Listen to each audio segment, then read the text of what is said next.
4 decades. Her expertise spans a wide spectrum of legal matters, from constitutional law and corporate litigation, including infrastructural projects, to environmental law, property disputes, and Waqf matters.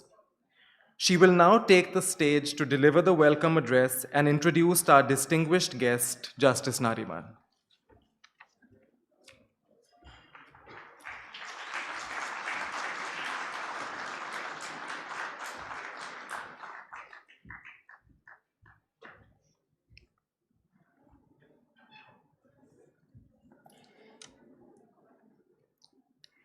Honorable Judges of the Supreme Court, Honorable Judges of the High Court, Attorney General for India, distinguished guests, dignitaries, friends, and members of the legal fraternity. I stand here on behalf of my family to welcome you all to the inauguration of the Ahmadi Foundation, which honors the legacy of my father, Justice Aziz Mushabbar Ahmadi, and my mother, Mrs. Amina Ahmadi. The foundation has been formulated to emulate and continue with the ideals of my parents. My father was known to be a man of action. Justice for him was not only a concept to be written or spoken about. For my father, true justice went beyond the legal framework into the heart of society. It was a responsibility to empower the voiceless, uplift the downtrodden, and create a space where every individual had to be treated fairly with respect. He ensured that his belief in justice, compassion, and the transformative power of education was translated into action, bearing tangible results. Harmony in our social fabric was one of the cornerstones of Justice Ahmadi's beliefs. He believed that harmony was fostered by respect and fair treatment of all, be it by the state, the court, or a person or group that was in a dominant position. For that reason, he was also a strong believer in mediation. A prompt solution-oriented justice delivery mechanism was his relentless endeavor. With the advent of digitization and social media, the legal and social landscape is experiencing a transformation. In this entire transition, the ideals propounded by Justice Ahmadi remain as relevant now as they were then. Be it in his faith in constitutional values, his efforts towards judicial reforms, computerization of all filings and listings in the Supreme Court, expeditious disposal of cases, his code of ethics, his sense of duty, or his faith in humankind. He was a firm believer that right would always undo the wrong, and that fear had no place in a principled world. The principles that my father stood for were shared in equal measure by my mother. My father's achievements in his public life came with the stupendous support and sacrifices made by my gentle mother. She always stood by him, his gentle, quiet pillar of unwavering support. The spirit of the Ahmadi Foundation is not just a tribute to Justice Ahmadi's work. It is a hope, a continuation of his mission rooted in the values of humanity, compassion, and equality. It is about listening to voices that have been silenced, fighting for the dignity of the most vulnerable, providing opportunities to the downtrodden, obliterating divisions on lines of caste and religion, and protecting our hard-earned freedom of speech, expression, life, and liberty. The Ahmadi Foundation aims at organizing seminars, workshops, and public lectures on legal and social issues, encouraging civic engagement and facilitating constructive dialogue among stakeholders. It is inspired by the principles that epitomize the life of Justice Ahmadi, both in the legal and humanitarian field. Justice Ahmadi always believed that academic institutions and non-governmental organizations were capable of bringing a positive change in society. The Foundation will strive to work in socio-legal and humanitarian fields by bringing together legal experts, academic institutions, and scholars, and providing them a platform for an outcome-oriented discourse to tackle various socio-legal issues throughout the country. The Foundation will further aim to exclusively unite with legal academic institutions to bridge the gap between industry and academics, and further the objective of holistic legal education in law schools, which is one of the many objectives that Justice Ahmadi truly believed in. We hope that over time, the Ahmadi Foundation plays an important role in the betterment of our country for future generations.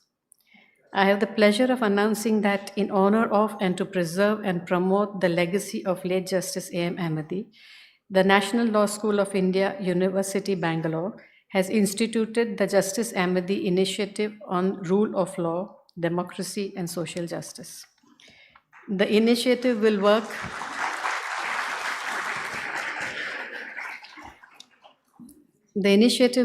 to advance the ideas Justice Ahmadi championed throughout his distinguished career, including but not restricted to human rights, education, inclusion, and protection of vulnerable communities, judicial independence, alternate dispute resolution mechanisms, and strengthening of democratic institutions.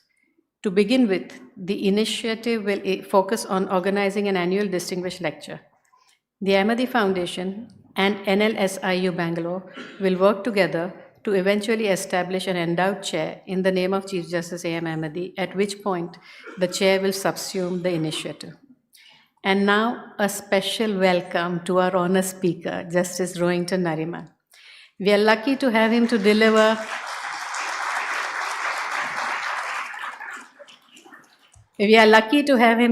the inaugural lecture of the foundation, not only because he's one of the best, but also because he was very dear to Justice Ahmadi. Justice Nariman was kind enough to spare his valuable time to deliver this lecture, and we are very grateful to him. Justice Nariman's legal practice started in 1979. His brilliance was such that the rules had to be changed to ensure that he could be designated a senior advocate of the Supreme Court at the young age of 37. He held the position of Solicitor General for India before being elevated as a judge of the Supreme Court. He retired in 2021, and we miss him on the bench. Without taking up more time, I will request Justice Rohinton Nariman to come on the stage to deliver the inaugural lecture of the Ahmadi Foundation.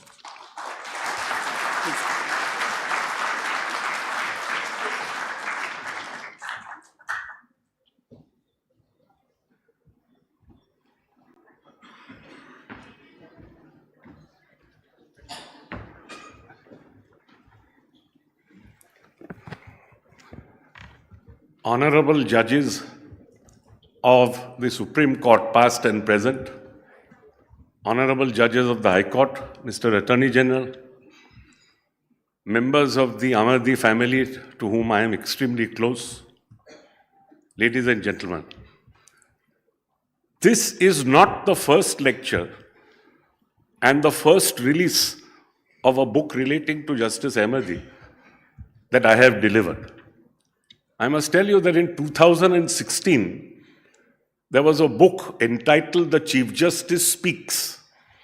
It was a great misnomer because this was a Chief Justice who did not speak, he listened. But anyway, the book essentially consisted of articles and speeches of Justice Ahmadi when he was alive. And that smiling face evokes such pleasant memories. Unfortunately, I today have to deliver this lecture after his demise, but he lives on in our hearts and our minds. Secularism was a subject particularly close to Justice Ahmadi's heart. As a matter of fact, our Indian tradition of secularism goes back at least 2,200 years. Because our two greatest emperors, Emperor Ashoka was around 2000, in fact 250 BC, and Emperor Akbar was much, much later, embodied secularism in every way. And they actually embodied the positive aspect of secularism, which is equal respect to be given to every single religion. And this is a very diverse country with very diverse people and very diverse religions. Now, so far as constitutional democracies are concerned and written constitutions are concerned, of course, it is the US Constitution that one goes back to first. And surprisingly, in its cryptic 6 articles, it only had Article 6, which spoke of no religious test having to be taken if you were to hold an office under the United States of America. The First Amendment, of course, came 2 years later, and equally cryptically, in about 16 words, said Congress shall make no law respecting an establishment of religion or prohibiting the free exercise thereof. Now, on these words, built a huge jurisprudence by the US Supreme Court. And they invariably referred to a letter written by President Jefferson in 1802, which spoke of the wall which separated church and state. Now, this wall, through the last 225 years, began in the United States by being the Great Wall of China, impenetrable, large, and a wall which genuinely separated church and state. Slowly, that wall was whittled down to being Hadrian's Wall, which then became a wall much, much lower and much less in extent, and has finally landed up in 2022 by being the wall referred to in Midsummer Night's Dream as Act 5, being the wall which separated Pyramus and Thisbe, the two lovers who could whisper sweet nothings to each other through cracks and crevices in the wall. You begin with an early judgment of Reynolds versus the United States, where a federal anti-bigamy statute was challenged by the Mormons. Now, the Mormons, you'll remember, are a Christian group who believe strongly that they should marry, that the band should marry many wives. And they said, this is part of our basic belief. And in a judgment by Chief Justice Waite, he said that may be a part of your belief, but that doesn't mean you have the license to do something that's criminal, because the statute proscribed this as being criminal activity. And the first test, therefore, laid down was that so long as you are within the bounds of liberty and not license, and you are within the bounds of the law, you can practice your religion freely. But if criminal law intervenes, then so be it. That necessarily interdicts your right. Now, after that, a series of judgments followed.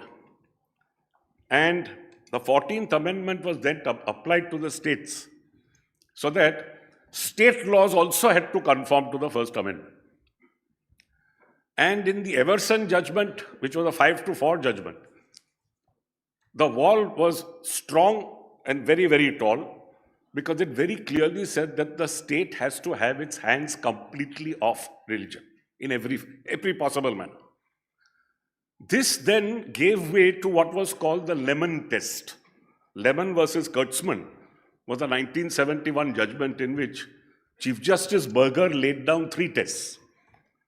He said, if you are impugning a statute on the ground of the First Amendment, first thing that you have to ask is, was the objective of the statute secular? Second, if it was secular, then what effect did it have on religion? If the effect was neutral, again it passed muster. But then third test was a little intriguing, because it said that having passed these 2 tests, if there is any intertwining with religion which is beyond a certain point, which was unstated, then of course the statute would have to be struck down. Now, this left the law a little uncertain. And finally, now in a judgment in 2022, which was Kennedy versus the Bremerton district, Kavanaugh J. ultimately held that a football coach who knelt down in prayer before a football game and was joined with some of the students who were all part of a state club did not breach the First Amendment in so doing. And he held, therefore, that the Lemon test has now gone, and it will be replaced now with no hands-off test, but with a hands-on test, the only thing being that one must see that the line where religion and the state mix doesn't go beyond a certain point. This is the uncertain state of the law in the US. When it comes to us, even though we had a Government of India Act of 1935 by the British Parliament, And even though the British Parliament in 1900 had enacted a section 116 of the Commonwealth of Australia Act, actually incorporating Article 6 and the First Amendment, our Government of India Act said nothing whatsoever about religious freedom. So our constitution therefore started on a completely clean slate. As you know, the word secular was only added by the 42nd Amendment. It was not there in the original constitution. But what was in the original constitution was the word secular in Article 25(2)(a) as meaning something not connected with religion. That's about as far as we go.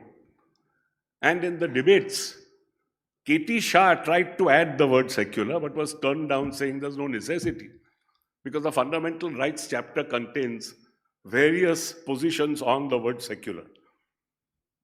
And as a matter of fact, the 45th Amendment Bill that was sought to be passed by the Janata Party in 1978 tried to define a secular republic as being a republic in which there was equal respect for all religions.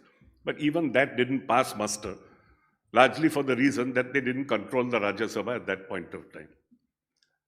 So when we come to our constitution, where do we find secularism and what exactly does it mean?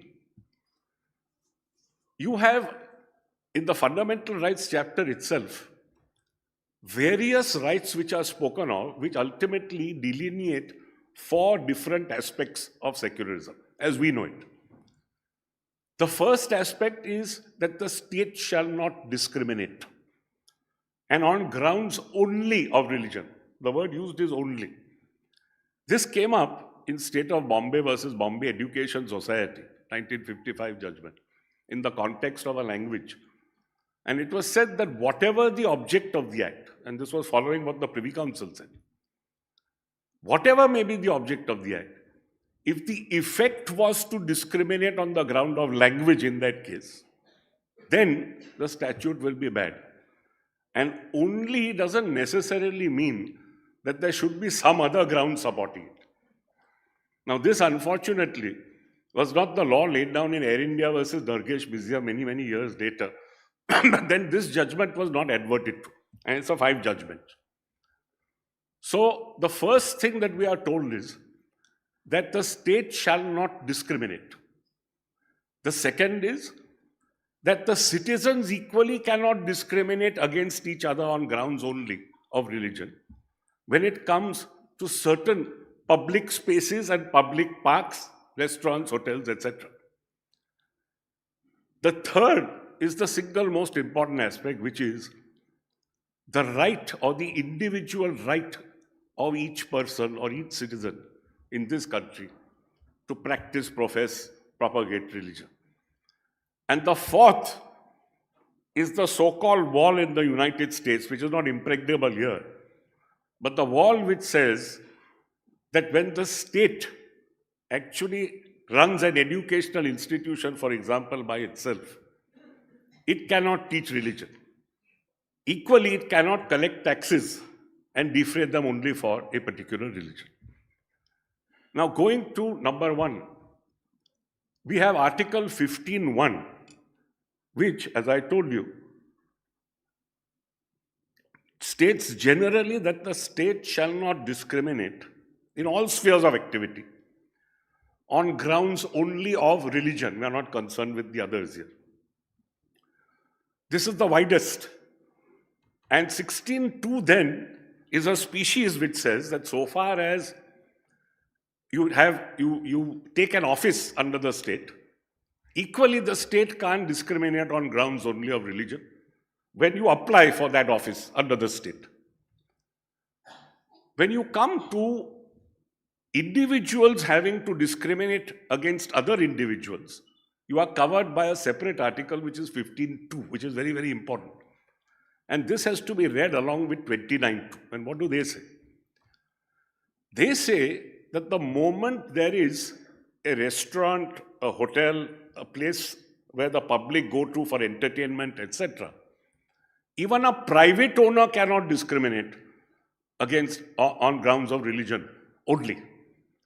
And when it comes to tanks, bathing ghats, wells, etc., either maintained by the state wholly or otherwise, or which are dedicated to the public generally, there also citizens cannot discriminate on grounds only of religion. This spans over then under 29 to admission to private educational institutions. Because the moment the state gives aid to private educational institutions, which they cannot survive without, the private educational institution, once it receives aid, equally cannot discriminate on grounds of religion, language, etc. So we have facet 1, which is the state shall not. Facet 2, and of course facet 1 is the widest because panoply is very vast. Facet 2 is limited to areas of public entertainment, etc., bathing ghats, wells, etc., and admission to private medical institutions. Facet 3 perhaps is the single most important, and that is governed by Articles 25 and 26. Now, 25 is one of our most elaborate articles in the Constitution, in complete contrast to what is given by the First Amendment. Because in great detail, our founding fathers did a brilliant balancing act between a person who wishes to practice religion and the limits to which he can go. Because after all, we are a very diverse people, and there are diverse persons, therefore, each practicing his own religion. So the first thing 25 tells you is that all persons, this is important, are equally entitled. Now, what does the word equal mean? Equal means whether you are a woman or a man first, you are put on a pedestal of equality. The second is, in any case, you will have an equal go at your religion along with everybody else. So what is important is all persons are equally entitled. Now, to do what? There are 3 very, very important words used: to profess, practice, and propagate. Propagate was not there in the original draft. It came a little later. But profess and practice were. And profess essentially means that, unlike in France, for example, you can actually wear your religious badge on yourself. Now, I am a Zoroastrian, so I can actually wear a sadra and a kasti inside me, which you cannot see at all times, 24 hours. And this is explicitly recognized by our Constitution. And explanation 1 goes to the keeping of kirpan. Now, kirpan is an actual dagger, which Sikhs believe that they should keep as one of the 5 Ks that was laid down by Guru Gobind Singh, their 10th and greatest Guru. So, it goes to the extent, therefore, of professing religion, which is you may hold the religious badge on you, open to everybody. The second is extremely important. You may practice. Now, what is practice? Practice is the ritual form of religion, which is, if you are a Hindu who worships idols, the worship of idols. If you are not, then you are a person who can pray in a church or a mosque, or pray in an agyari as we do. And practice equally is in every facet of the word. So you have 2 very wide rights, and then you come to propagate, which is the problem area. Now, why do I say problem area? Because propagate, if one reads the Constituent Assembly debates, was meant to assuage the Indian Christian community. Because they said that it is a fundamental and central part of our faith to be able to convert others to our way of thinking. So finally, they said, all right, if we use the word propagate, propagate would mean essentially appeal to somebody else's conscience. Now, freedom of conscience is specifically mentioned as a fundamental right of everybody in Article 25. So the appeal to another's conscience to change his faith is something that was hinted at least in the Constituent Assembly debates. When we come to our case law on this, it is very little.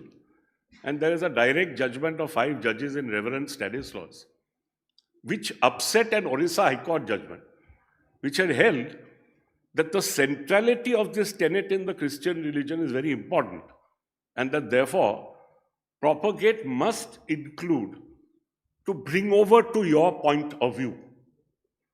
This was upset by Chief Justice Ray on the specious ground that you are trying really to interfere with somebody's right of conscience. It's quite the reverse, actually. You are appealing to somebody's right of conscience. And as a result, we have taken a back seat on the word propagate. Of course, if religious conversions are on fraudulent grounds, there is undue influence, there is coercion, there is force, there is intimidation, that can easily be interdicted under the first 3 expressions, which is subject to public order, morality, and health. But so far as the word propagate itself is concerned, the word propagate, according to me and according to our great author H.M. Sirvai, would clearly mean the right to spread one's faith by legitimate means. That is, the right to appeal to somebody's conscience and no further. Now, all this is made subject to, as I told you, public order, morality, and health. Each of these expressions is also, in one sense, neutral, because public order doesn't depend on which religion or which religious badge you are holding. Public order is something much more than a law and order problem. 2 neighbors having a scuffle is not public order. But if there is a riot on a large scale, then it affects the public order of the state and everybody else around you. And at that stage, the state can walk in and interdict a particular religious activity if it leads directly to a breach of public order. Morality is a more flexible expression. It would obviously include, let's say, temple prostitution, devdasis, sati, female infanticide, and things of that sort. Now, sati, for example, all these were, by the way, proscribed by the British long before.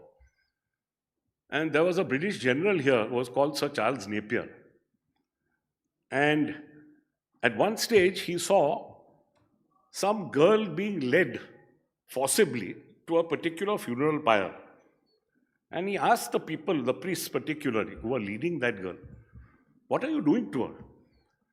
So they tried to explain in great detail the fact that they have a custom which is called sati, where the widow goes and burns along with her dead husband so that she accompanies him to heaven or wherever else he goes. So he said, oh, very good. You carry out your custom, but then we have another custom.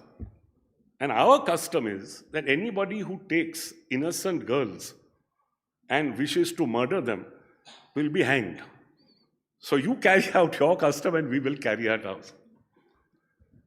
So morality, therefore, is an expression which takes in things like this. And health, again, is a neutral expression. For example, noise pollution today is the one thing that comes to mind immediately. And nobody has a right to pollute the atmosphere with loud bell ringing or with loud chanting or with loud calling to prayer or whatever. So that is another area where the state can step in rightly and control religious voices. Now, when we come to 25(2), you have another very interesting exception. Laws may be made for social welfare and reform. And here there was a contest between the Dawoodi Bohras on the one hand and the state, because the state passed, the state of Bombay at that point, a Prevention of Excommunication Act. And that Prevention of Excommunication Act was a direct affront to their Sayadna, who is their religious leader. The Sayadna, in fact, is an institution which is 1,000 years old. There was an Imam Tayyib who went into seclusion. He was the 21st.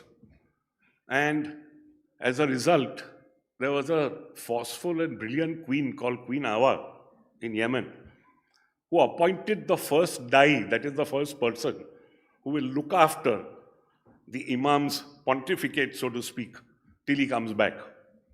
And this has continued over the centuries for 1,000 years. And today I think we have the 54th. So this Dawoodi Bohra case laid down some very interesting propositions. There was only one dissent. And that dissent was the dissent of my good friend Shivkirti Singh's grandfather, B.P. Sinha. Otherwise, Dasgupta J spoke for the majority and Rajgopal Iyengar wrote an extremely illuminating concurring judgment. And all of them had to grapple with social welfare and reform, because what was argued was that, look, if you excommunicate somebody, it's like a civil death for that person. He's out on the street. His children cannot be given names which the Sayyidna alone would give. He would not get married under the auspices of the Sayyidna. He would not be buried in a burial ground assigned by the Sayyidna. So since it's this kind of a death, and it's almost an ostracism from the community also, there are very serious civic consequences, and that therefore this statute, the Bombay Prevention of Excommunication Act, is really an exercise in social welfare and reform. Justice Dasgupta answered it with a curious form of reasoning, if I may say so. The reasoning was that it was open to the Sayyidna to excommunicate on religious or grounds other than religion. And had they concentrated, that is the legislature concentrated only on other than religion ground, then perhaps you could say that it pertains to social welfare and reform. But if it is solely on religious grounds that you wish to interdict him, then no, because you are hitting at the kernel of the faith. And what is the kernel of the faith? That the head of the faith must be able to keep his flock within bounds. Otherwise, if the flock gets out of bounds, the entire faith collapses.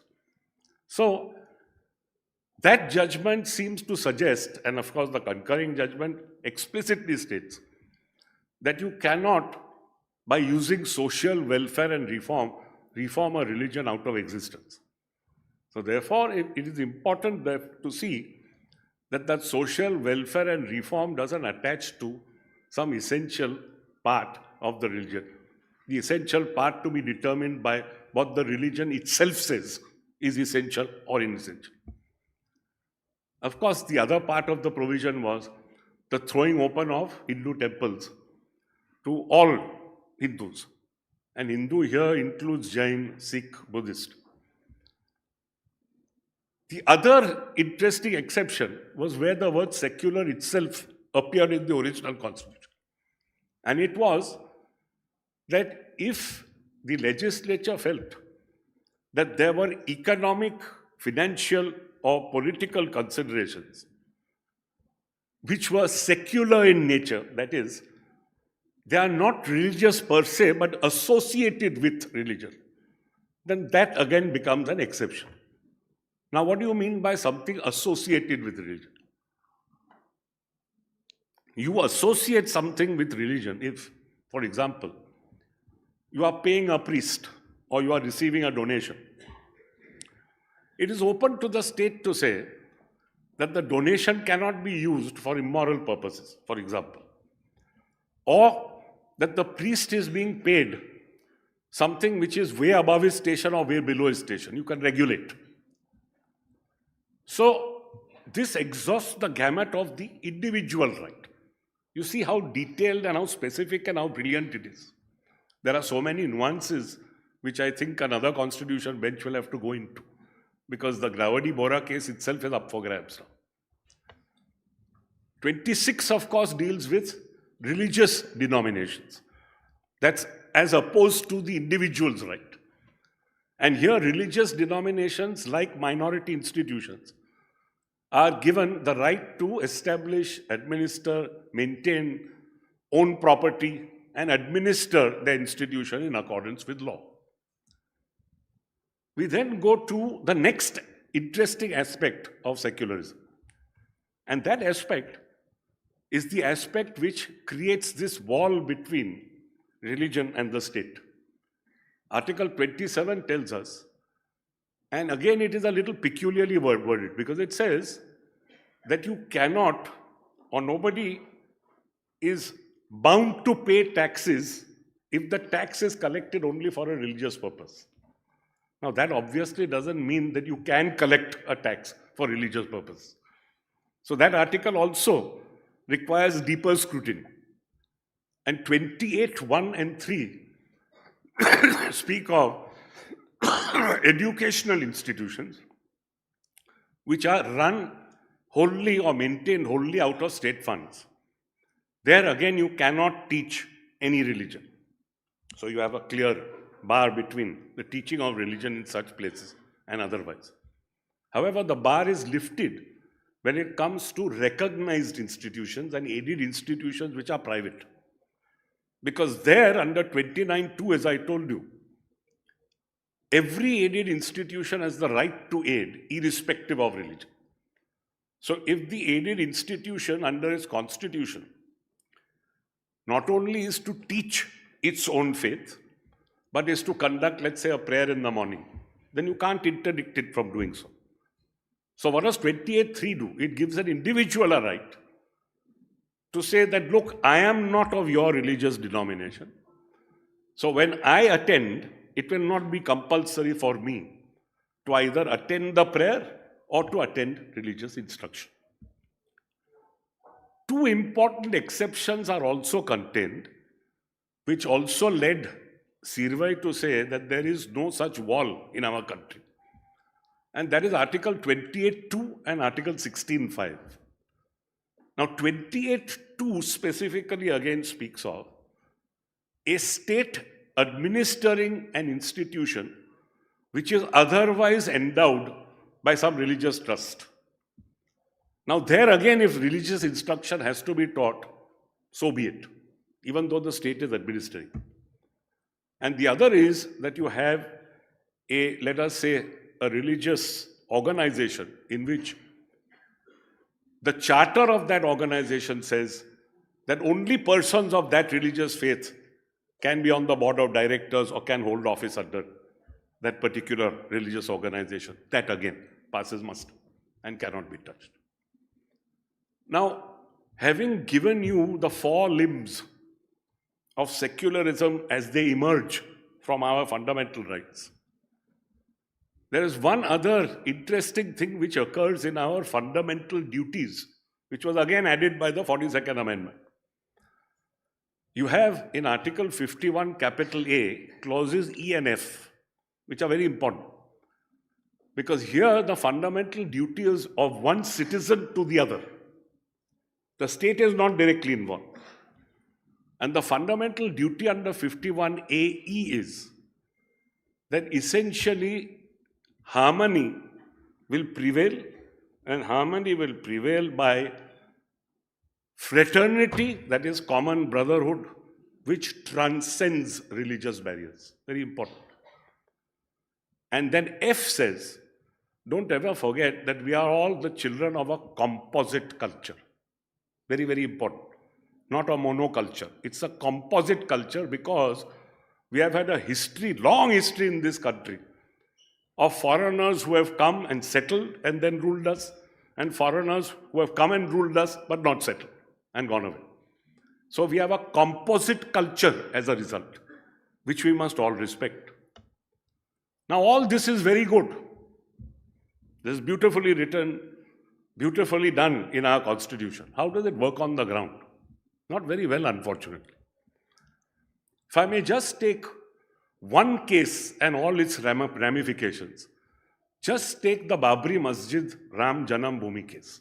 Now, incidentally, there isn't just one judgment, the famous judgment that everybody talks about. There are 4 Supreme Court judgments dealing with this. And the Supreme Court, unfortunately, does not speak in the same voice. It speaks in different voices. The entire thing begins with a clarion call first given by the VHP in 1984. This leads to the district judge in 1986 opening up locks where only pujaris were allowed to pray in the inner precincts, and a shilanyas being done in 1989, which is like a sort of foundation ceremony. This then gets followed and gains impetus by Sri L.K. Advani's great Rath Yatra, if you remember. That Yatra was supposed to be from the temple at Somnath all the way to Ayodhya. Seeing the vociferous tendencies that this would have, the Places of Worship Act was then enacted, to which I'll come a little later, in the next year. But despite that, unfortunately, on 6th December 1992, we all know what happened. And immediately after that, the government of India did 3 or 4 things. First, it appointed a Libaran Commission, which of course slept over it for 17 years and then delivered some report in 2009. Second thing that it did was, it had this Ayodhya Acquisition of Areas Act and concomitantly a precedential reference to the Supreme Court to determine, I would submit rather mischievously, as to whether there was a Hindu temple underneath the mosque. Now, both these came up for adjudication, but before they came for adjudication, in March 1994, a 9-judge bench unequivocally held through various judgments that secularism is part of the basic structure of the Constitution, and said that the dismissal of 3 BJP governments in Himachal Pradesh, Madhya Pradesh and Rajasthan by the President under Article 356 were valid because of the riots that broke post the breaking of the masjid. So we had one 9-judge bench judgment speak in ringing tones about secularism and the importance of secularism to our Constitution. Following up on that judgment, in October of the same year, you had a sharply divided court of 3-2 in Ismail Farooqi's case. Now, Justice Ahmadi happened to be part of the minority in that case and also happened to speak in the first judgment, which is the 9-judge bench judgment. And what he said was interesting.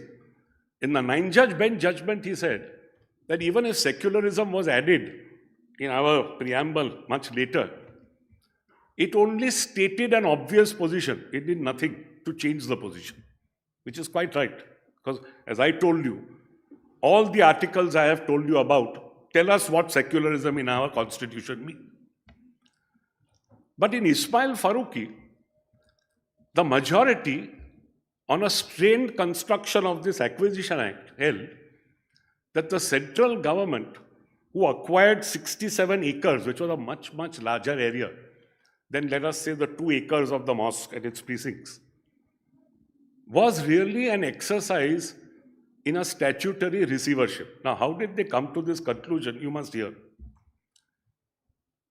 The Act contained a section 3 which said that the right, title and interest, that is everything in the 67 acres, will be taken over and will vest in the central government, first. Second, the usual thing of an Acquisition Act which follows, it is freed from every obligation, mortgage, debt, etc.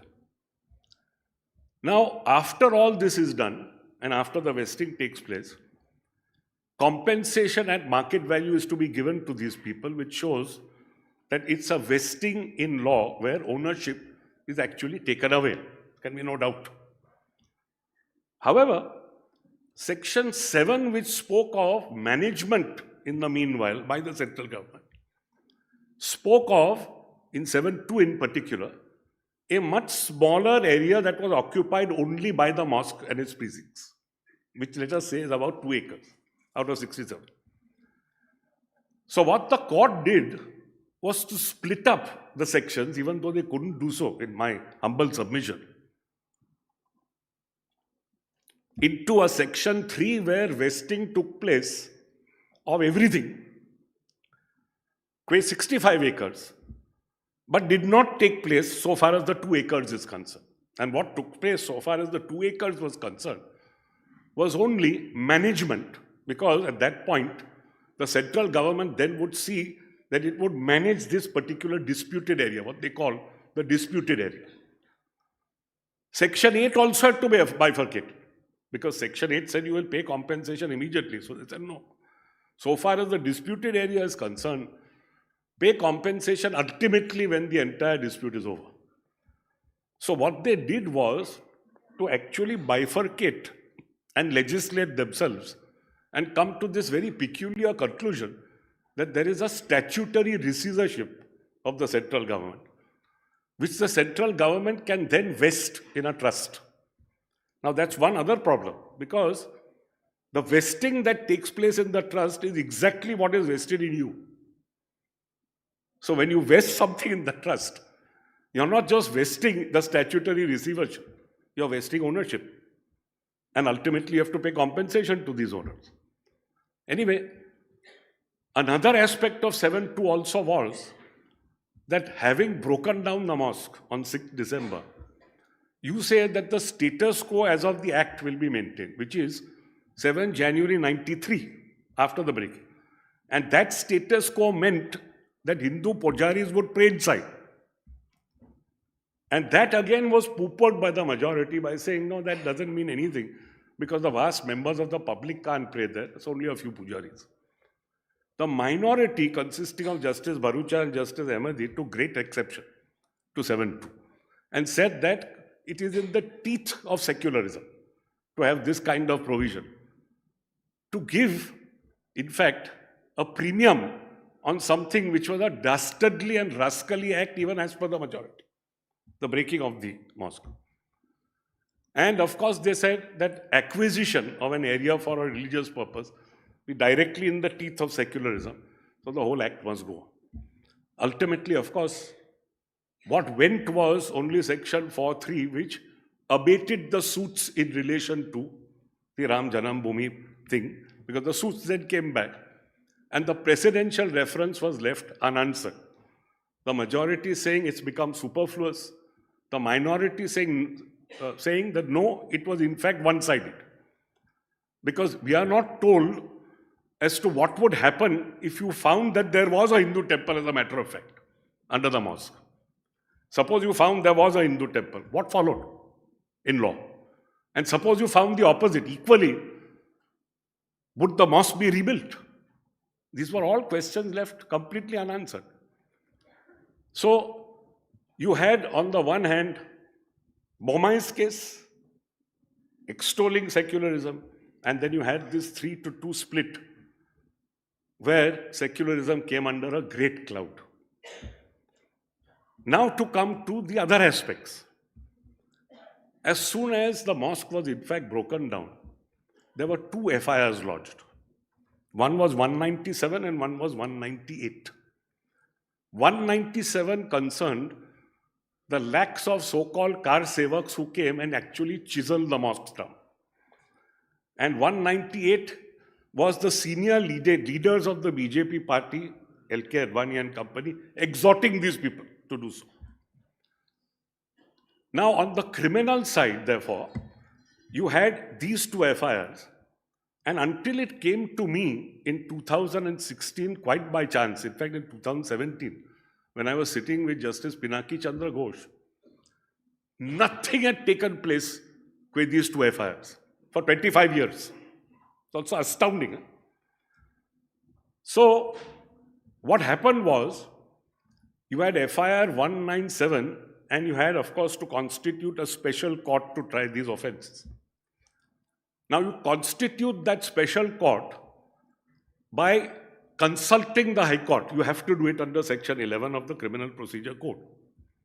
So, you did so qua FIR 197. You omitted to do so qua FIR 198. So, the result was, what was to be a joint charge sheet, joint trial, got bifurcated. And ultimately in 2001, the High Court of Allahabad held, look, this is a rectifiable defect. Rectify it. Go back to the state government and tell them to consult the High Court. The CBI filed some half-hearted application. The state government said flat, no, we are not going to rectify it. The result was Another charge sheet had to be filed in Raebareli against these 8, as opposed to the lakhs of car sevas. So now you had 2 trials going on simultaneously, one in Lucknow, one in Raebareli.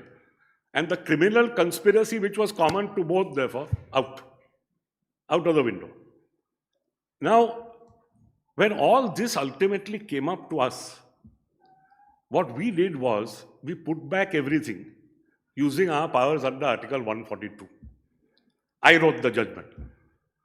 And what I said was that, look, you transfer the Raebareli proceeding to Lucknow, reinstate the 120B charge, the criminal conspiracy charge. You have one special judge trying this matter day to day. No adjournments will be taken by either side. Liberty to apply to us if there is any problem. And that the judge will not be transferred come what may. And all this must be completed within 2 years. Don't forget, these are FIRs of 1992, which are now being tried in the year of grace 2017. So anyway, 2 years were given.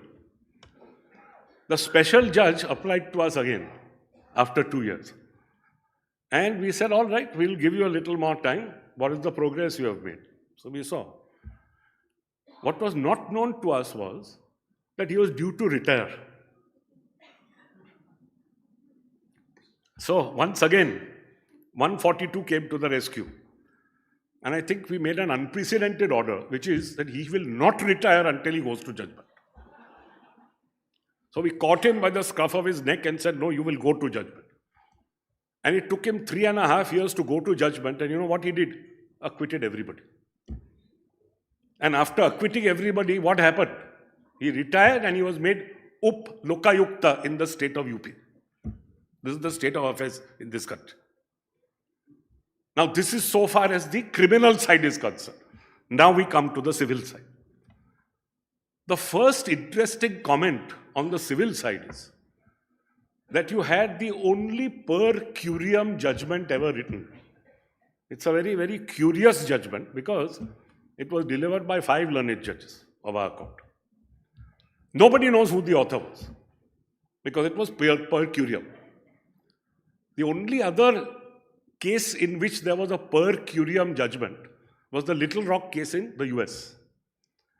Because if you remember, Brown versus Board of Education said, and that was again a very contentious issue in the US, as contentious as this, that whites and blacks as students will not have separate schools but will integrate. Now, they gave a certain period within which to do this. You will do it with all deliberate speed is what the original judgment held. Chief Justice Warren's judgment. That was done as the result of a compromise. Because had that not been put in, 4 southern judges would have stuck out and dissented. Ultimately, anyway, it came to Little Rock in Arkansas. And there was a governor called Governor Forbes. And Governor Forbes said, whoever it is, I will not take what the Supreme Court says the Constitution says it is because I equally can interpret the Constitution for myself. And if I interpret it for myself, I say nothing doing. I'm not going to do any such thing. And ultimately, because of this face-off, the district judge there said that, look, we will now desegregate, but we will do this after 2.5 years. Because just now, things are too hot. And then that came up in appeal to the Supreme Court. Finally, the Supreme Court then, in a per curiam opinion, said that no, whatever we say the Constitution says is what it says. You are bound to follow what we say. Don't forget, the US Constitution doesn't have an Article 144 like us, which says all authorities shall act in aid of the Supreme Court. So, in order to say this, they required to band together and to say it is one Supreme Court who is telling you this and you jolly well follow what the Supreme Court says. There also, Justice Frankfurter, of course, had to add his own bit. So, he undid the whole thing by saying Frankfurter J. concurring. Very similar to what happened here. Because here again, by way of an addendum, you had one other judge who is unknown, speak about his views. So anyway, obviously this case was so earth-shaking that the bench felt that the country desired or should have a per curiam opinion. Of course, finally, reams and reams of oral evidence, documentary evidence, etc., were gone through by the main judgment, which was a rambling 1,000-page judgment. I have gone through it very carefully. And ultimately, it divided itself into various periods. The mosque itself was built in 1528. You remember the first battle of Panipat was 1526, so 2 years after. And then the mosque continues as a mosque until there is trouble in 1853. This is the first time there's trouble. And after there's trouble, just as the crown is due to take over in 1858 from the East India Company, there is a huge fracas. And as a result of the fracas, a wall is built. Sorry if I'm going to go back. One more wall. A wall is built by the British between what is called the inner courtyard and the outer courtyard. Now, inner courtyard means the precincts of the mosque proper. Outer courtyard is what is just outside those precincts. So a wall was built. And after that British wall, prayer was conducted by both sides, on both sides. So the outer courtyard, prayer was conducted by the Hindus, inner courtyard by the Muslims. So it's a recorded fact that prayer was conducted by both sides right from 1857 up till 1949. Very, very important fact. Of course, in between, there were two other very interesting incidents that took place. 1885, there was a Mahant, Raghubar Das, who was the Mahant of the Ram Janambhumi area in the outside portion. And he filed 2 suits. And he said, I want to construct a temple over only the outside portion, because not only is there a Sita Rasoi there, which was already there, but we have now built a Ram Chabutra as well. And I want to build a temple on this, being owner. Both suits were dismissed. And first appeal dismissed, second appeal also dismissed. What is important to note is that the claim was only qua the outer courtyard, not the inner courtyard. 1934, again you have a riot, in which the 3 domes of the mosque are badly damaged. Reparations are made under some British commissioner, and the mosque is repaired. And then finally in 1949, after independence, in December, there are 50 to 60 people who stormed the mosque and who put idols in there, as a result of which all Muslim prayer ceased. And an important finding is given by the court saying that this doesn't mean that they abandoned the mosque. At no stage did they abandon the mosque. So, it is important therefore to note that each one was praying on either side of the wall for this long period from 1857 at least up till 1949. Of course, an ASI report is gone into in great detail. The ASI in 2003 did a huge amount of digging in the area. And they found a number of artifacts belonging to 9 periods in history. Very interesting. Beginning with Ashoka and pre-Ashoka. So 250 BC and before. And then you got into the Sugha period, Pushyamitra. After the Sugha period, then you came to the famous Kushan period. And from the Kushan period, you went on to the golden age of the Guptas. Now, all this time, you have got only little artifacts.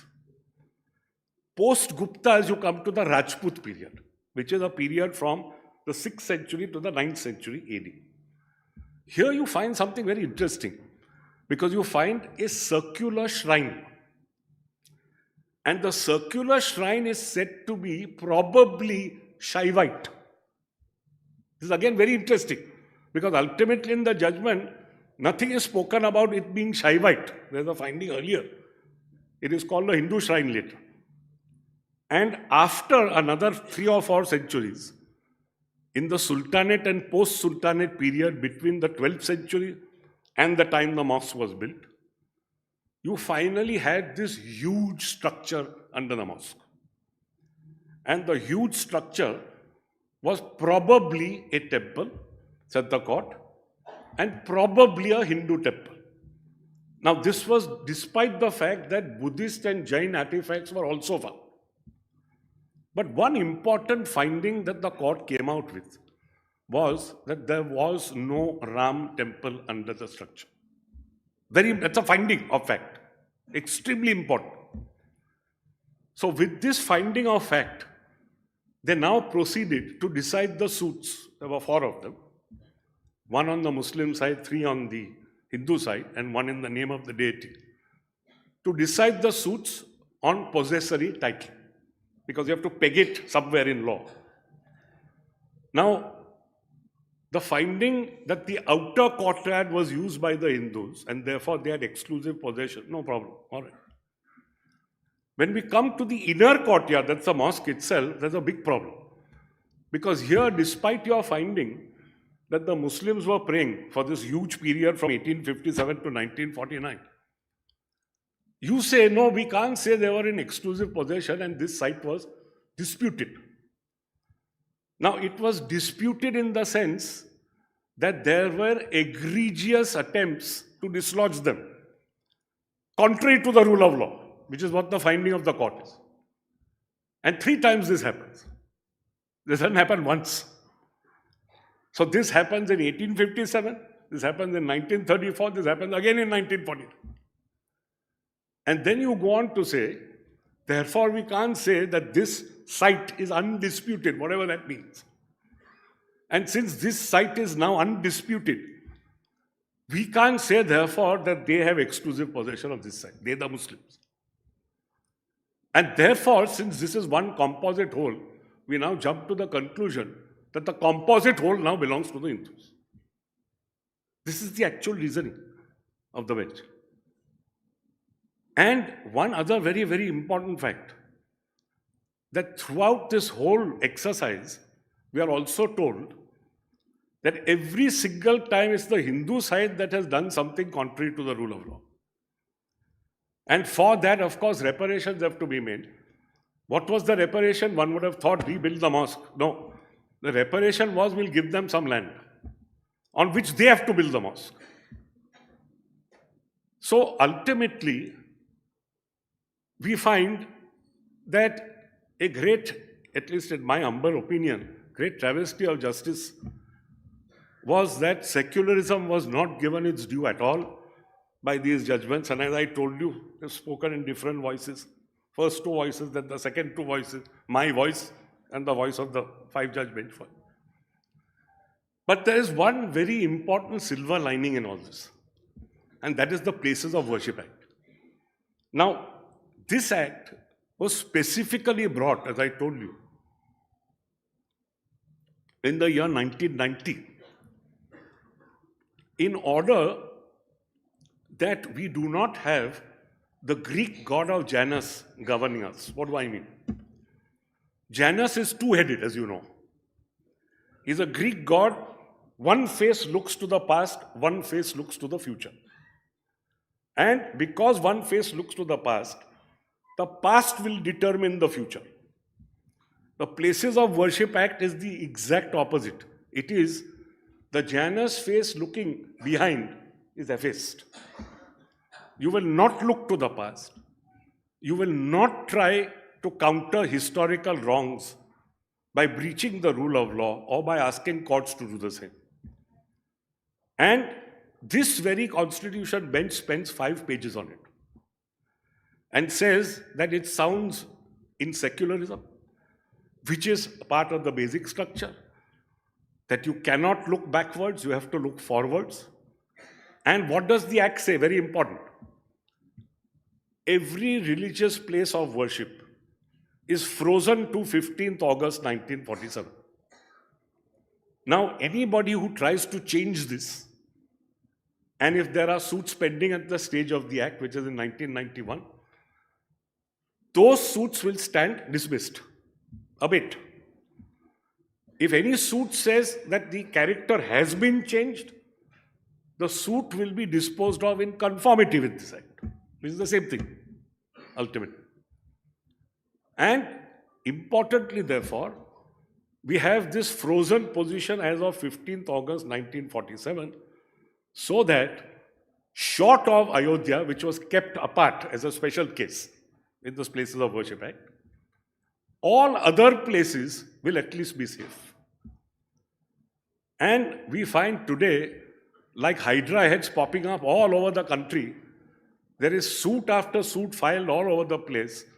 Now, not only concerning mosques, but also dargahs.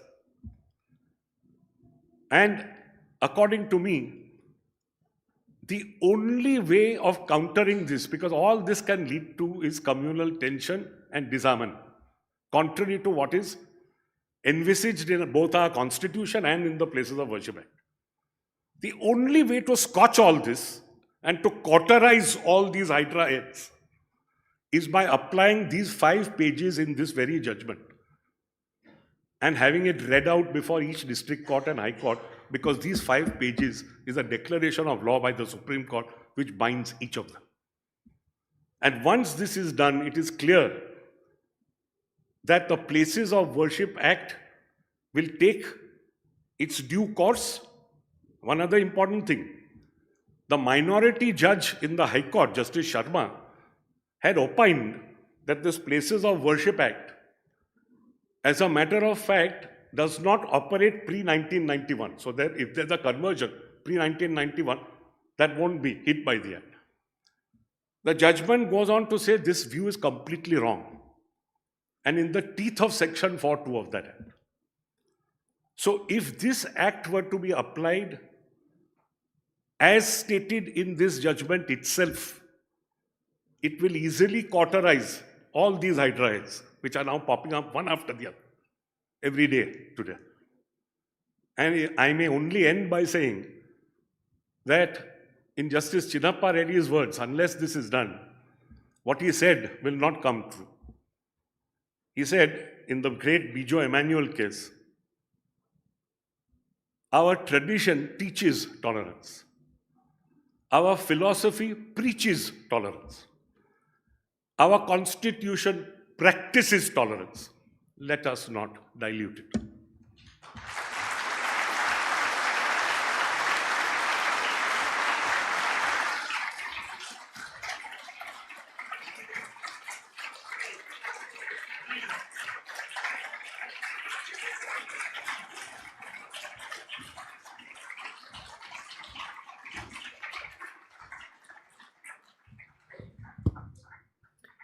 Thank you, Justice Nariman. It was both an unalloyed pleasure and a privilege to have heard you speak, sir. We will now move on to the next segment of the evening. Juggernaut Books is proud to have published The Fearless Judge, a candid yet meticulously researched biography of Justice Ahmadi by his granddaughter, Insia Vahanvati, in which she gives us a glimpse into the career of a formidable judge and the mind of the man behind the robe. May I now invite onto the stage for the official release of the book, Justice Nariman, Senior Advocate and Rajya Sabha MP Dr. Abhishek Manu Singhvi, Senior Journalist Vikram Chandra, and our author Insia Vahanvati.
Thank you all. Dr. Abhishek Manu Singhvi really needs no introduction. He is a distinguished advocate and politician, currently an MP in the Rajya Sabha representing Rajasthan. A senior leader of the Indian National Congress, he has served as the party's spokesperson and held prominent positions, including chairman of the Parliamentary Committee on Law and Justice. He is an eminent lawyer, the youngest person to have been designated senior advocate at the Supreme Court, and the youngest ever additional Solicitor General of India.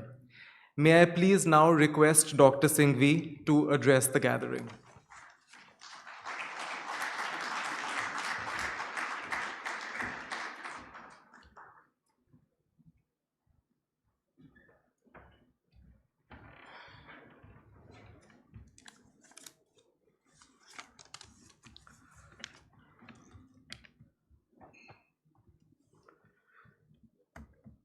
Justice Nariman,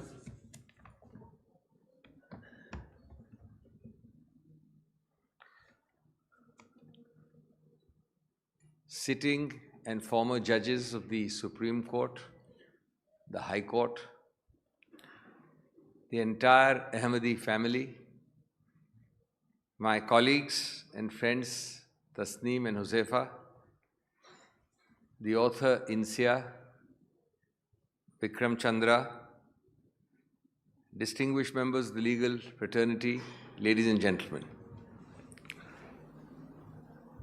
To be asked to speak after Rohinton is the greatest disservice Huzaifa could have done to me. You have to blame him, not me, if you get the feeling that you are tasting water after the heady wine you have just imbibed from the master of many parts. I certainly had the same heady feeling when he delivered the Dr. L.M. Singhvi oration on reincarnation. That's why I call him a man of many parts. Some years ago, as one of the series of memorial lectures in memory of my late father. And the wine gets better and better and better every time. I got to know Chief Justice Ahmadi, whom I usually refer to as Chief, more closely just around the time he became Chief Justice, although I knew him before that and had appeared before him many times in many cases as a judge. He was a close friend of my father who had left the country in 1991 before he became the Chief Justice of India. He had gone to as High Commissioner to England. But when Chief Justice Ahmadi picked me as a member, the junior-most member, in a tight-knit group of Indian lawyers and sitting Supreme Court judges to make a report to institutionalize ADR in India. At that time, I worked closely with him from 1994 to 1997. And in that capacity, I experienced firsthand his passion, his expertise for case management, for reforms in the administration of justice, for ADR. Over 3 years of Supreme Court summer recesses, our team, which also comprised sitting US Court of Appeal judges, sitting federal district judges, and a few US lawyers, and about 5 of us from the Supreme Court bench and 2 lawyers, studied the Californian legal system, the originator of the world's most successful ADR model, and attempts to introduce it in India. It was our report which ultimately led to the statutory encapsulation of a menu card of ADR options in Section 89 of the CPC. Some of these labors are documented in a published article in the peer-reviewed Journal of the New York University in 1997, where I had, as a young lawyer, the great privilege of being a co-author with the recently retired Chief Justice of India. Insia refers to some of this at page 194 of the book. But I refer to this intense interaction with Chief Justice Ahmadi when I was in my early 30s, to underline some facets of that man. Firstly, he was always unfailingly courteous to the youngest member of the team. Secondly, he displayed his remarkable command over the nitty-gritty of civil and criminal procedure, a talent usually fortified by his tenure at the City Civil Court, where he started his career, one of the first to become the Chief Justice of India from that post. Thirdly, he was a patient listener who was prepared to make drastic changes if convinced, even if the suggestions for change came from the junior-most member. I remember that I told him to reconsider his idea of starting the American team's Indian tour from Allahabad High Court. And I reasoned that they would get a culture shock if they started with figures of lakhs of cases then prevalent in Allahabad, now of course much higher. Despite the insistence of the Allahabad hosts to continue with the original schedule, he changed it to Gujarat, Delhi and Calcutta High Courts. Fourthly, I always found him marrying the theoretical with the pragmatic. I also pointed out to him that statistically our research in California had shown that there was a fourth lesser known category of ADR which was quantitatively the most successful, and that used to be called in California the judicial settlement, where a sitting judge, who could by law never be the trial judge, acted as a mediator and settled cases. I strongly argued for that inclusion in our report. He gently told me that while he agreed in principle with the idea, he would rather drop it, and then reeled off figures of vacancies of each high court, and then concluded by saying that we do not have enough judges even to decide cases as sitting judges. Where is the question of finding judges, sitting judges to act as mediators? The sad footnote about this project, and I say it because we talked about it very often till just before his death, about 7-8 months before his death. The sad footnote about this project is that the actual report by our group appears to have vanished into thin air, vanished from the face of the earth. Whenever Justice Ahmadi and I met or telephonically talked, including my last interaction months before his demise, when I appeared as a counsel before him in what was to be his last arbitration, he would ask me if I could lay a hand on that report. I told him that it is not in the judge's library, nor traceable in the law ministry, and it was clear that some forces did not want attribution of this as an additional feather in his cap. Such are the mysterious ways of judicial politics. And Chief Justice Ahmadi, who always preferred to see the sunny disposition of mankind, was deeply saddened by the disappearance of this report. Ladies and gentlemen, this book is a treasure trove of Justice Ahmadi mega and Justice Ahmadi trivia. INSEAD does a wonderful job of fleshing out the man and not only Ahmadi the judge. His commitment to secular values was legendary, and I have felt it in my numerous conversations with him. Of course, I don't intend to remotely trespass on Rohinton's tour de force.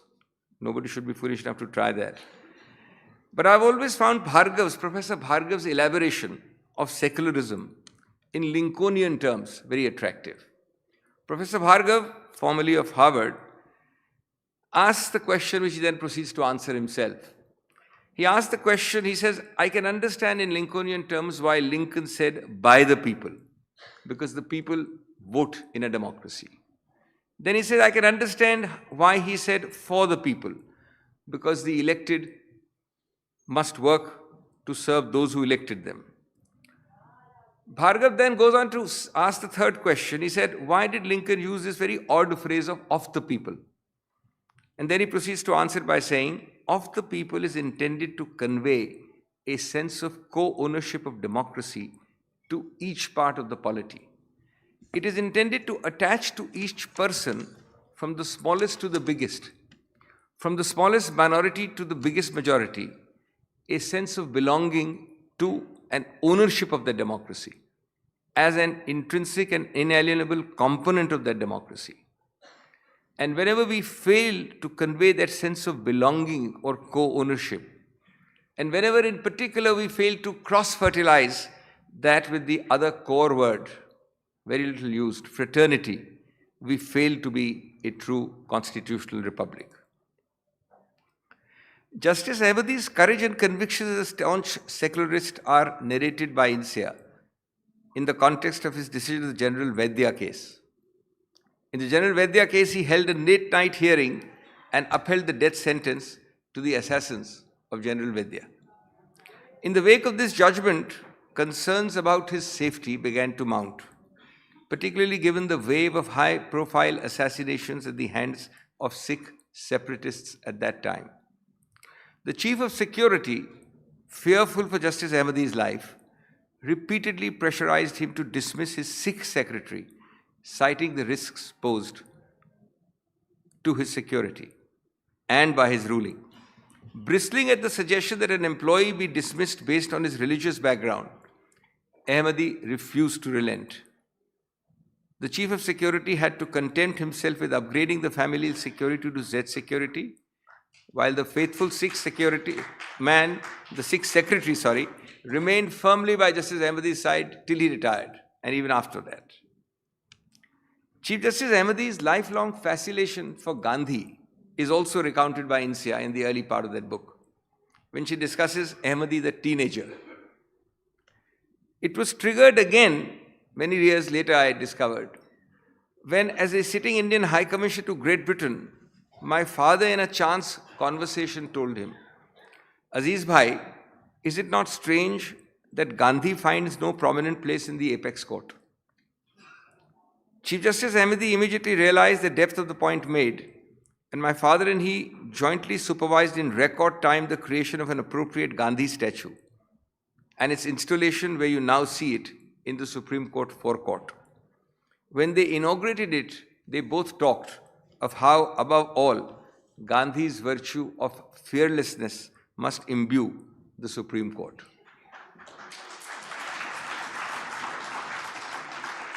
Chief Justice Ahmadi was a multifaceted personality, and many of those diverse traits are beautifully brought out by INSEA in this labor of love. An optimist who never compromised on fundamentals, a warm and enveloping personality who spawned lasting and lifelong friendships, a person who held his ground in judgments like Bommai and Session. Chief Justice Ahmadi went by legal principles and not by the expediency of playing to the galleries. Here was a man who could handle the hot potato of reservations in Indira Sahni with the same aplomb as he dealt with the famous Chandrakumar tribunal's case. The latter, of course, what most impelled him was his case management concern about not flooding the Supreme Court directly with service matters. In later years, after retirement, he opened up to me several times about the tough moments he faced on the bench. And he used to say that some of those toughest were at the apex court. Despite being buffeted by not too pleasant judicial winds during his chief justiceship, and you can see that I can be a diplomat in using words of studied moderation, he maintained equanimity and composure right through, but more importantly, managed to initiate many constructive changes in the functioning of the court without, I think, 100% cooperation or cohesion. It was during this time that computers were first put to effective use and case batching started in good earnest. It was no mean achievement that he left the Supreme Court arrears around 18 to 20,000 after having inherited a court of 1,20,000 pending cases. No wonder,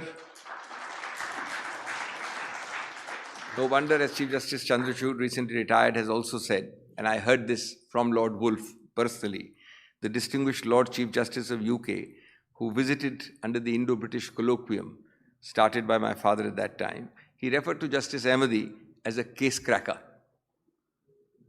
Justice Ahmadi used to love my wisecracks about judicial politics, possibly believing himself to be one of its victims. I told him that 2 decades before I was a student at Cambridge in the 1980s, a chap called J.A.G. Griffiths had written a small paperback and caused a furor in UK by merely titling it the politics of the judiciary. This is way back in 67. I told Chief Justice Ahmadi that Griffiths would blush if he saw the Indian variant of Indian politics. I remember him laughing and nodding vigorously in agreement. Friends, there is no better ode to Chief Ahmadi and his wife than put by INSEA right at the beginning of the book. And I quote her, "You fought the good fight, you finished the race, may you always fly free, may you rest in eternal peace." Thank you very much. Sorry.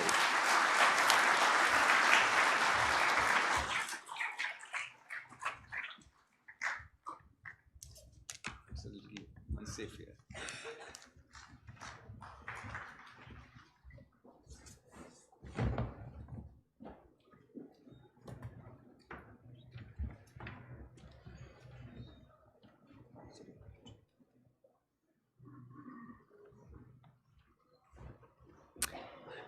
Thank you, Dr. Singhvi, for that moving tribute. In the next part of the evening, our author Insia Vahanvati will be in conversation with Vikram Chandra.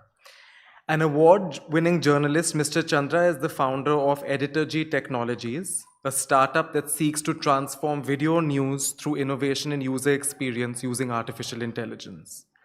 Earlier, Mr. Chandra was a TV news anchor for NDTV and presented much-loved shows such as The Big Fight and Gadget Guru.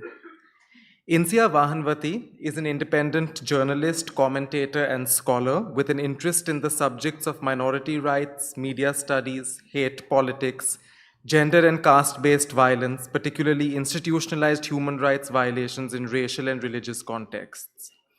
Her analyses and commentaries on right-wing politics and on the geopolitical implications of domestic political ideologies and policies are published in Indian newspapers and publications abroad, as well as by international think tanks and geopolitical advisory firms. I would now like to invite Mr. Chandra alongside Ms. Vahanvati onto the stage for a conversation about the book.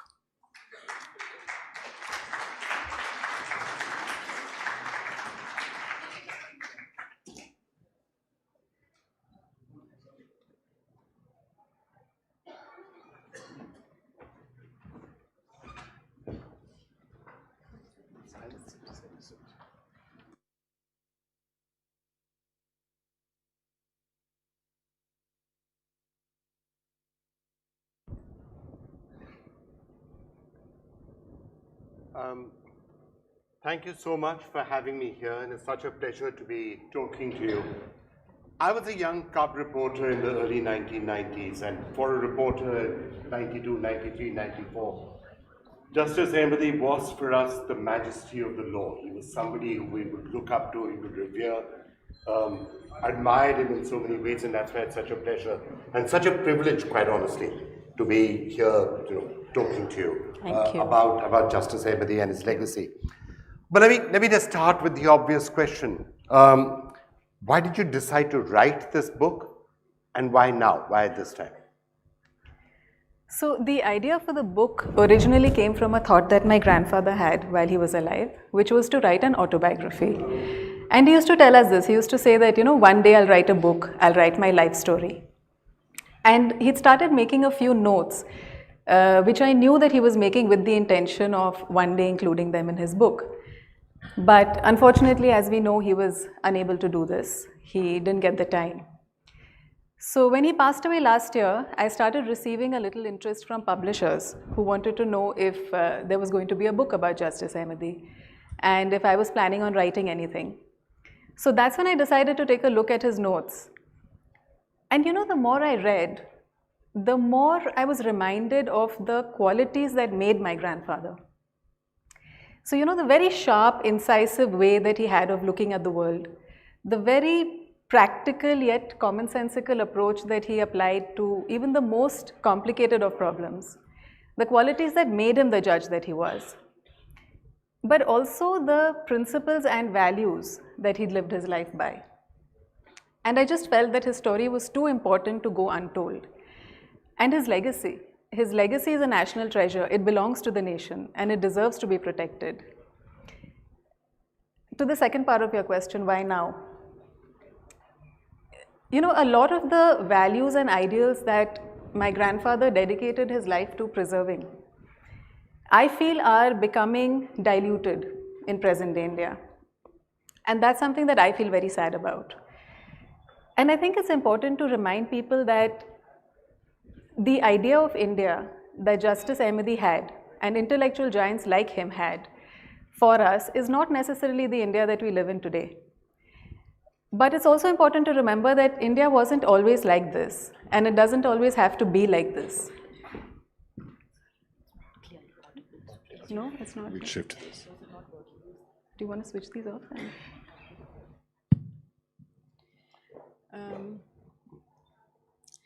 You were talking about the idea of India.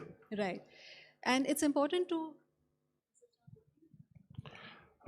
But this one is, so I'll just hand this to you. Thank you.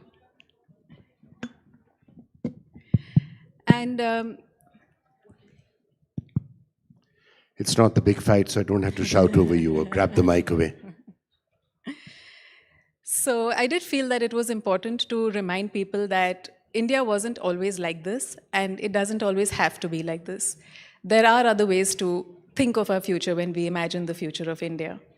So these were some of the thoughts and events that eventually led to the book. Let's just start with the story of his life, because reading the book, that part is really, really interesting. He had such a unconventional childhood. His entire path to the chair of the Chief Justice was an unconventional path, district court, going all the way up there. Talk to us a little bit. I'm obviously, people should read the book to get the entire story, but give us a glimpse of that, and also the extent to which that then shaped a lot of his priorities, in particular looking after the poor and the disadvantaged. So Justice Ahmadi had a very interesting childhood.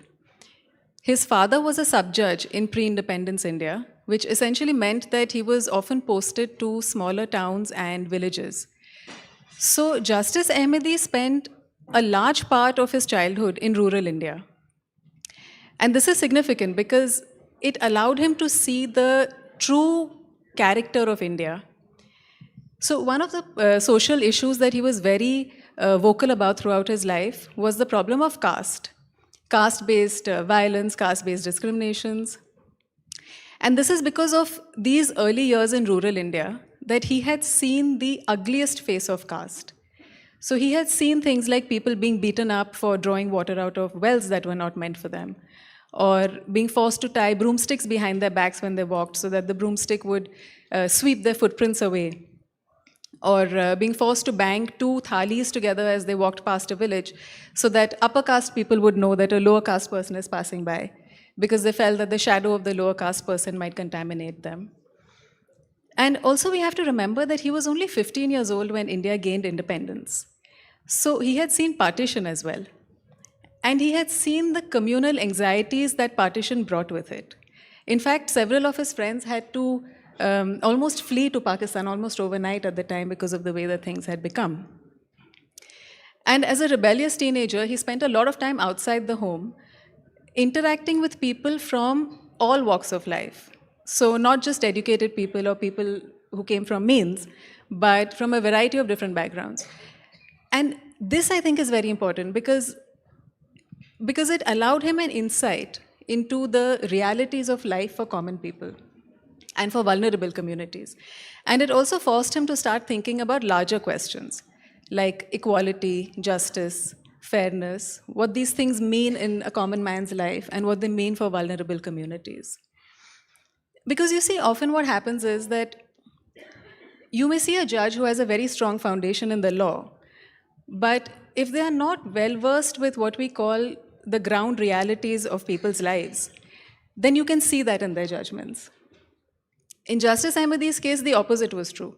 Because he was very well-versed in these ground realities, his judgments were very practical and very easy to implement. And this is something that you would notice even in the language that he used. Rarely, if ever, would you find him having used very flowery language or very long sentences that are difficult to follow. He made a deliberate attempt to use very simple, very easily understandable English. Because you see, his time in the lower judiciary and as Law Secretary of Gujarat had shown him that eventually the person reading the judgment and implementing it is a government functionary. So the easier the language, the easier for them to understand. And the more simple and direct the instructions, the easier it is for them to implement. I'll give you an example which I've mentioned in the book as well. So one of the seminal cases of Justice Ahmadi's time as a High Court judge in Gujarat was a case that had to do with exploitative working conditions of sugarcane workers. Now, these were migrant workers who would come in from Maharashtra and work in the sugarcane fields of Gujarat during the harvest season and then go back home. And for this, they were paid some 5 to 7 rupees per day. Now, this case came to Justice Ahmadi in the form of a letter. It was an anonymous letter, which he then directed to be treated as a PIL. Here, the bench directed that the minimum wage of 5 to 7 rupees be increased to 29 rupees, which is a huge increase. And the bench knew that the sugar industries are going to be very upset with this order. They also knew that the sugar lobby was very strong, so they would try their very best to avoid making these payments. So the practical implementation was also included. There was a timeline provided within which the payments had to be made. The place of payment was also specified. It couldn't be made in the fields because record keeping in the fields can be quite poor. So it had to be made at factory gates where proper counting could take place. And the bench also constituted a small team of lawyers to go and oversee this operation to make sure that it was done correctly and honestly. And you see, this is the theme that you find throughout Justice Ahmadi's judicial career. Whether it was in landmark cases like Indira Sahni, where he emphasized affirmative action as a component of equality, or in the very many cases where he defended the civil liberties of ordinary citizens when faced with excesses of state. Because it's not just the delivery of the judgment, it's the administration of justice that he was more focused on. Well, you know, when you're talking about his legacy, and we talk a lot right now about judicial reforms, institutional reforms. There's so much talk, for example, about the pendency of cases that we see right now. So that would be, he actually walked the talk on that. I mean, pendency of cases. We were just hearing, Abhishek Singhvi talking about how he got it down to 28,000, which was, I mean, if only we could do that right now, it would be quite a miracle. How do you think he worked with that? And do you think that's one of the most important parts of his legacy, those reforms? The reduction of case pendency? And other yes, reforms. I do believe that that is one of the most important elements of Justice Ahmadi's legacy when it comes to institutional reforms. You see, when he became Chief Justice of India, he inherited a caseload of 120,000 cases, as Dr. Singhvi has just shared with us. And by the time he demitted office, 2 years and some months later, this number was down to 18,000. And this is something that has never been replicated on this scale ever again. And the way that he managed to do this was by setting into place systems and processes.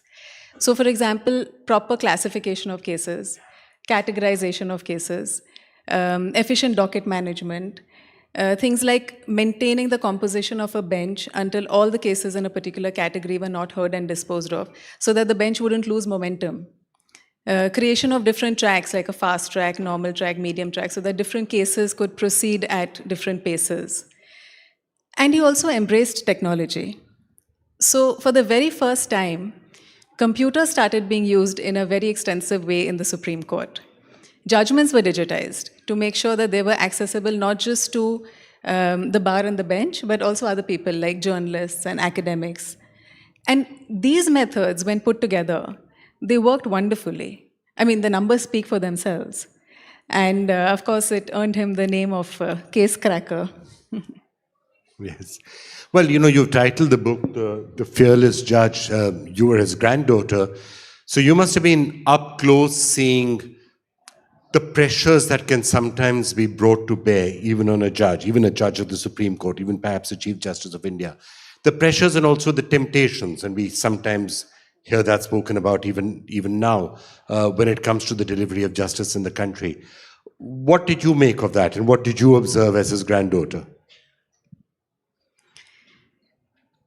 You know, I think as far as Justice Ahmadi was concerned, he kept it very simple.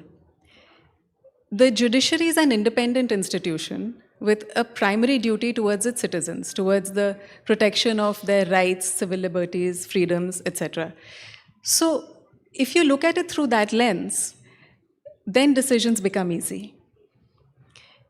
And I think that in Justice Ahmadi's case, it was also a conscious decision to define his own legacy, to determine how he wanted history to remember him. You know, a life of a judge is a pretty tough life. People who are not from the legal field, they think it's a life of a lot of power and big bungalows and red beacon cars and all of that. But in truth, it is also a lifetime of hard work and sacrifice. And it does take a different level of strength of character to be able to do this job. And every now and then, a judge will be faced with a difficult decision. Often it comes in the form of a choice between personal ambition and the right thing to do, what is good for the country. And that's when you see the true mettle of the judge. For Justice Ahmadi, this came to him in the form of the Ayodhya case.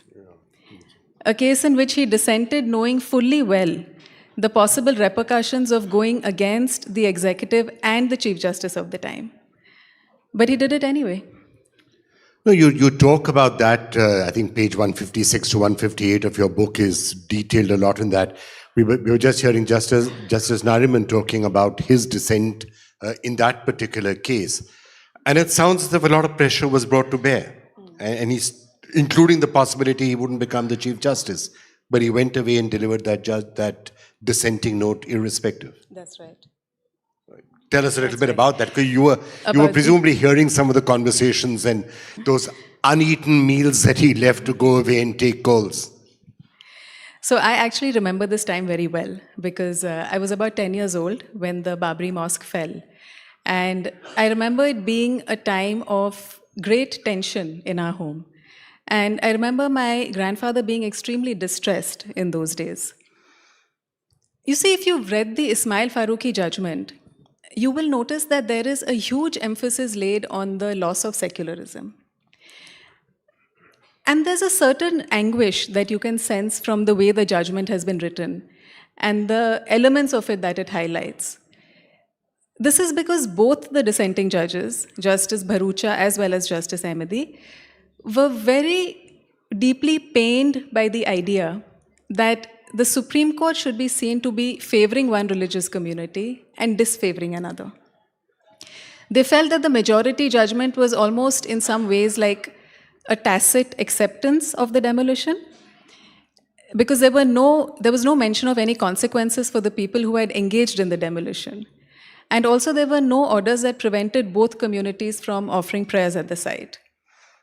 In fact, the effect of the Ayodhya Act was such that it would require the idols to remain in the masjid where they had been placed and for pujas to continue as they had been doing, but at the same time barring Muslims from offering namaz at the site. So after retirement, my grandfather spoke quite publicly and quite freely about his misgivings in this case. He also criticized the Supreme Court for granting the permission that eventually permission for the car seva that eventually led to the demolition. In fact, he has on more than one occasion gone on record to say that had this permission not been granted, the Babri Masjid would have been standing today. And he also maintained that when we speak about ownership, we have to remember that India is a very old civilization. It's thousands and thousands of years of civilization upon which our current civilization stands. So how far back shall we go to claim ownership? And how can this even be proved in a conclusive way? And you know, not many people know this, but had it been left to Justice Ahmadi, it's quite possible that the Babri issue would not have entered courtroom litigation after the demolition. You see, being the secularist that he was, all that he wanted to see was for all the communities of India to get along and to live in peace and harmony. So he was very upset with the growing animosity between Hindus and Muslims that he was witnessing at the time. And therefore, he had made a very strong case to the Chief Justice of the time, asking him to explore the route of mediation. And this is back in the early 90s, where mediation was quite rare and uncommon. But he was desperate to find a way to diffuse the situation rather than escalate it. And he felt that courtroom litigation might prove to be too adversarial a process for an issue that is so sensitive and so emotionally charged. The idea being to avoid decades and decades of courtroom battles that would only increase the acrimony between the two communities. But sadly, that is exactly what has happened. Right. I know we're running out of time, but I'm going to try and sneak in one last question. We know Justice Ahmadi, the Chief Justice, and you can read all about it in the book, but talk to us a little bit about your grandfather, the person. And perhaps that story cannot be completely told without you also talking about your grandmother. Yeah, that's right. That's right. All right. So in our family, my grandfather was the undisputed head of the family. So there was no decision that could go through in his children's lives or his grandchildren's lives without his approval. But like you said, his story is not complete without my grandmother. And she was, I think, his greatest source of strength. And I have to say that it was at least in part her silent yet rock solid support that gave him impetus, that spurred him on to do bigger, better things, to achieve more, to do more. As a father and a grandfather, he was always up for conversations with us, always up for the exchange of ideas. In fact, I have learned so much in my life just from engaging with my grandfather on a regular day. And he had this very reassuring presence about him.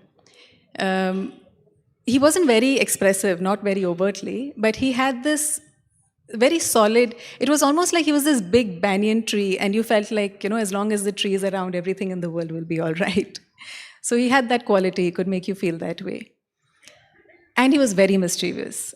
He had this very dry, very witty sense of humor, and these very clever lines that would come at you when you weren't expecting them.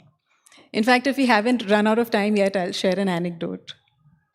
Well, I'm sure we can quickly sneak in an anecdote on popular demand. All right. So this is when Justice Ahmadi was Chief Justice of India, and he was getting a haircut. So he was sitting in his hairdresser's chair, and the hairdresser trying to be extra helpful. He says, Chief Saab, your sideburns are becoming grey. Should I dye them black for you? So my grandfather turned around to the poor chap and said, my dear man, it has taken me 60 years to make this white hair black. Do you want to ruin that in 1 minute?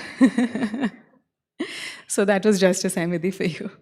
Well, that's absolutely fantastic. There are plenty of other anecdotes, but I'm going to urge people to read the book to really get the full sense of it. Thank you so much. And thank you very much. It was a real pleasure reading that book. Thank you very much.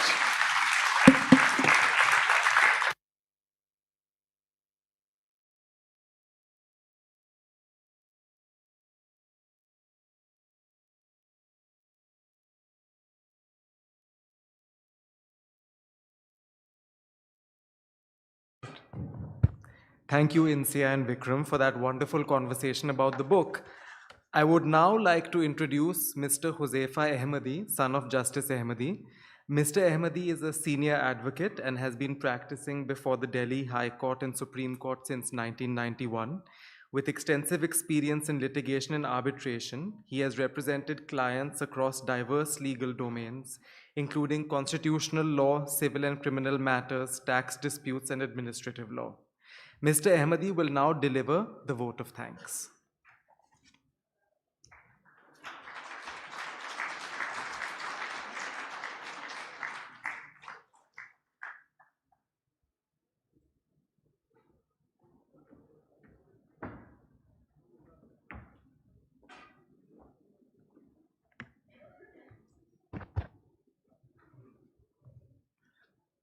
I know I stand between all of you all and dinner, so you will forgive me for saying a few words, but I hope I'll be able to whet your appetites.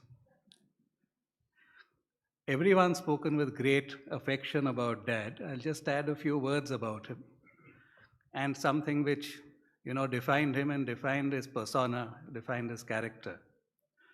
And one thing that stood out is that even in adversity, and the highest adversity when he was in pain during his last days as well, he never lost his sense of humor. So his Hindi or Hindustani or his Urdu was pretty fractured. He normally spoke Hindi, the Bombay Hindi as we call it. And while in the hospital once, when the nurse trotted in at about in the afternoon and said in Hindi that, "Sir, aapka zara blood sample lena hai." He looked at her very plainly and with a very dry sense of humor that he always had. He just said, "Hai hi nahi, kuch bacha hi nahi hai." He says, "Subha aake le jata hai, दोपहर में आके ले जाता है, तो बचेगा क्या, कुछ है ही नहीं." Similarly, once when he was after the doctors, requesting them to discharge him as soon as possible from the hospital, and when one of the doctor would come to him every 2 days, and he would tell him that, "Look, where are you going to discharge me and send me home?" So the doctor once said that, "Sir, 2 more days." So he says that, "You take me back to my days as a judge, and you remind me of an unprepared lawyer who's always asking for adjournments."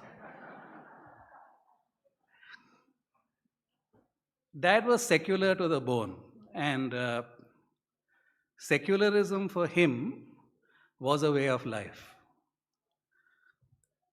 But he never hesitated in standing up for what he thought was right, and that included a very firm commitment to his own community, that is the Muslim community.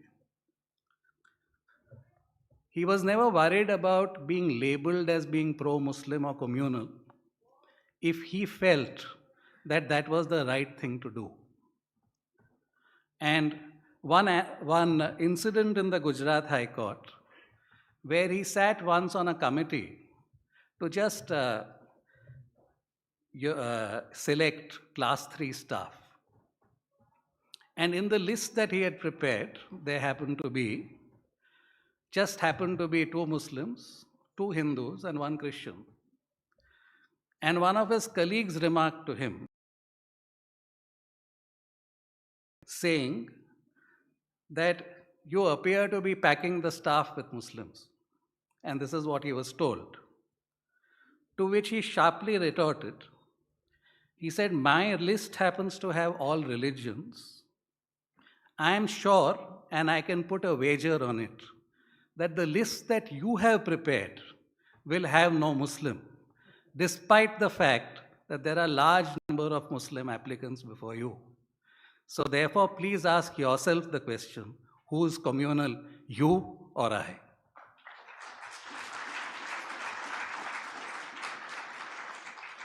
Therefore, comments such as, when he was in office and he was accused of Muslimizing the court by some of his colleagues didn't really bother him at all. He continued to do what was right and continued to appoint people whom he felt deserved to be appointed.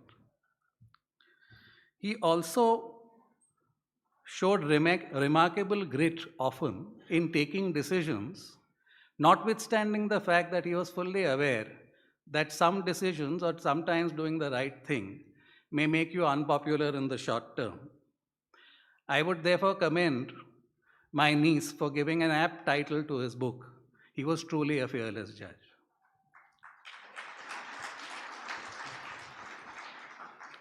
A few words about my dear mother.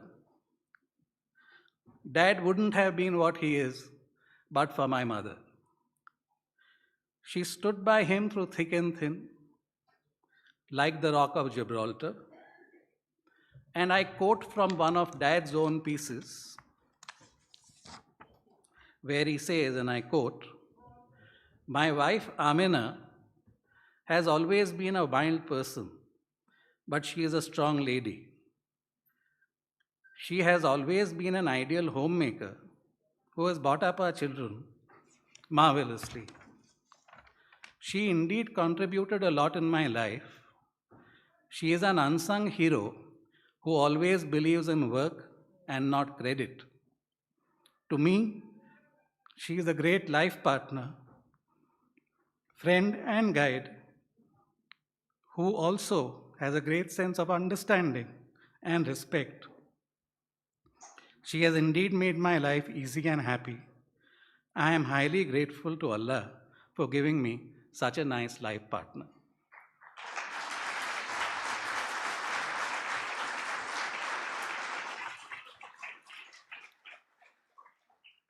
Both Justice Nariman and Dr. Singhvi were relatively young at the bar when they appeared before Dad. And I vividly remember him speaking about both of them with a great deal of affection and saying that they would shine in the profession. Well, shine in the profession for both of them is today an understatement. Thank you very much, Justice Nariman, for a brilliant speech on secularism.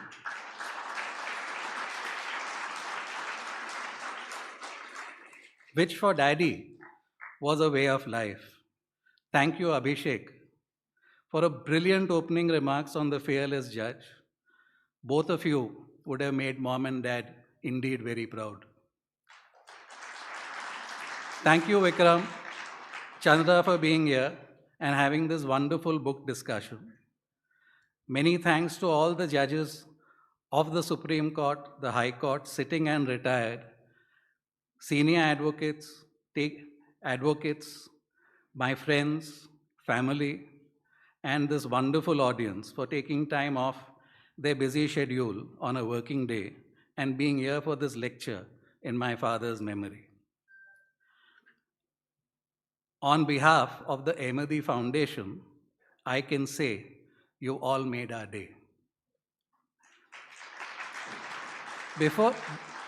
Thank you.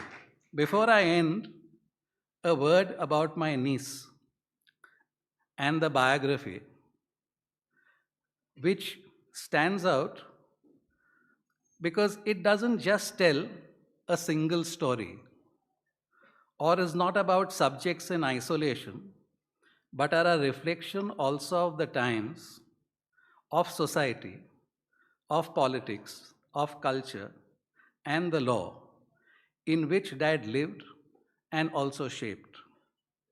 My niece is accustomed ordinarily to my criticism, but on this occasion, I will make an exception.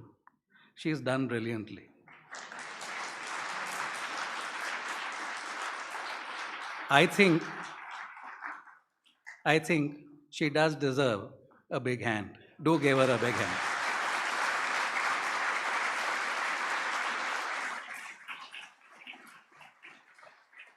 Thank you very much for being here. Good. Thank you.